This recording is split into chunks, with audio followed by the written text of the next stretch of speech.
We have an awesome decision here from the Supreme Court on the issue of abortion. That's not something you hear me say often, that we have an awesome decision from the Supreme Court.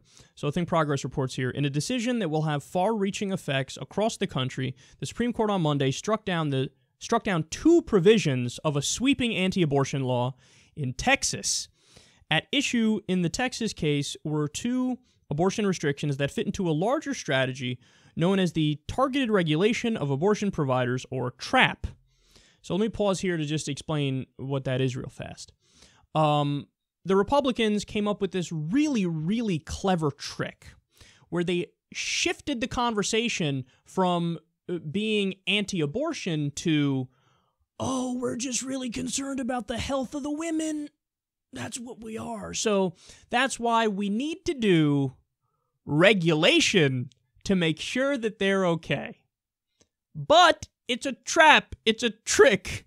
Iceberg dead ahead. What they're doing is it's purposeful over-regulation to try to regulate abortion clinics and abortion providers out of existence by coming up with burdensome, unnecessary regulations.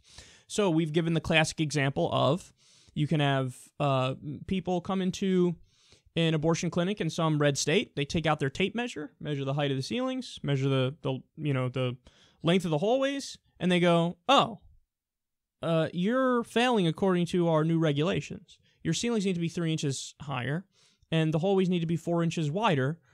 And if you don't comply with this, you're going to have to shut down your whole operation. So obviously, a lot of these abortion clinics, they don't have $1 million to redo a facility. I mean, that's crazy. But that's what they do. And then they go, oh, I guess you don't care about the health of the woman. Now we're going to have to shut it down. And it's so ironic coming from the party that talks about how, oh, we need to get rid of the red tape and we need to get rid of the unnecessary regulation.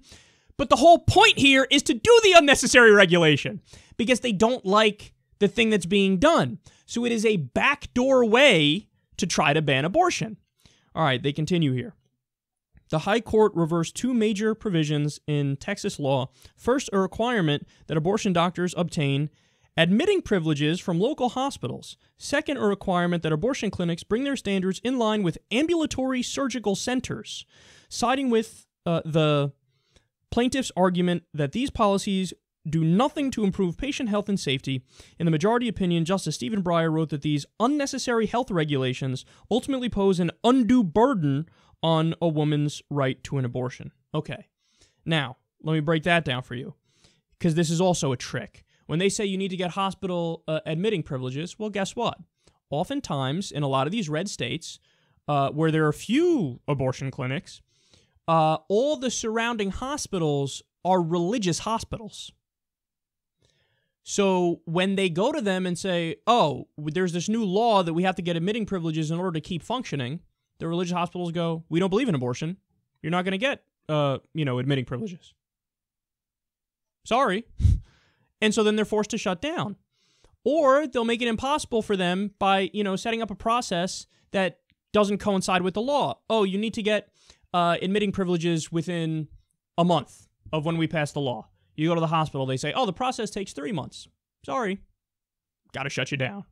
See, this is what they do. So at face value, that sounds reasonable, right? Oh, what do you mean? Just you have to get admitting privileges into a hospital because if this is really a legitimate medical thing you're doing, well, then obviously it should be nothing to get admitting privileges into a hospital.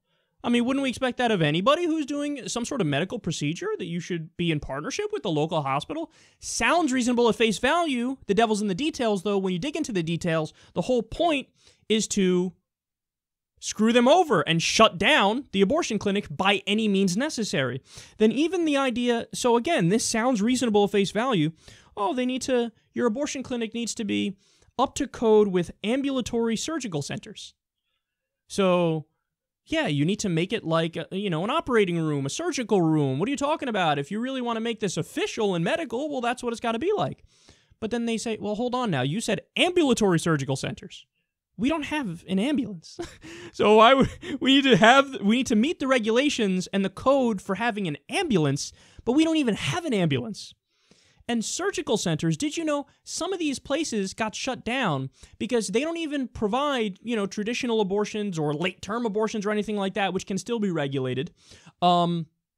They provide just the abortion pill, literally the pill, not even Plan B, just the pill, the abortion pill. And they say that's all we do here is we're an abortion clinic, but all we do is hand out the abortion pill. So this is for super early on in the pregnancy, so on and so forth. They go, we don't care. You still need to set up an ambulatory surgical center in your building. But we don't even do that. There's no medical procedure like that even happens here. You know, we don't care. You need to set it up. That's the law. So again, you see the trick that they do? Everything they do sounds, at face value, sounds reasonable. Hey, if you're really running a medical thing, get admitting privileges from the hospital. Should be easy. Hey, if you're really doing a medical procedure here, set up an ambulatory surgical center. But they don't necessarily do any of those things, and they make it so that they can't get admitting privileges from the hospital, and the whole idea is to overregulate to shut them down.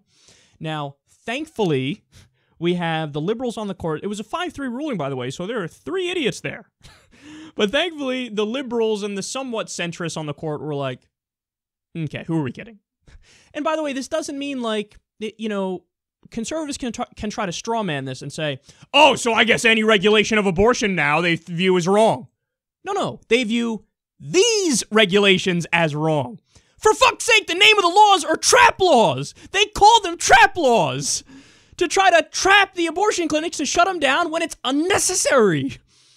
So they're not saying all regulation of abortion is wrong. They're saying these particular regulations because it puts an undue burden on them. In fact, that's the fucking point of it. So it was a clever, high-minded attempt to undermine abortion. The group that set this up is a clever right-wing group that decided, let's shift the conversation to women's health as opposed to just being anti-abortion. But now we see through what they did here, okay? And again, when you look at Roe v. Wade and when you look at the fetal viability case, you can still regulate late-term abortion. I think that makes sense too, by the way. There's some people on the left who disagree with me. No, I think at a certain point, particularly when the nervous system develops in the fetus, the state, it's a reasonable response for the state to say, well, now we don't allow it past this point. You know, there's got to be rules and regulations. The exceptions can be rape, incest, life of the mother, fatal defect in the fetus. But there is a reason for the state for late term to say, okay, we're going to regulate this because this isn't a black and white issue. It's just not. It's a very nuanced gray area issue. So you can still do that and regulate that because it makes sense to. You just can't do the things that are clearly designed to undermine reproductive rights and a woman's, choice from early on. And that's what they were doing here. It's a great day that these things got slapped down.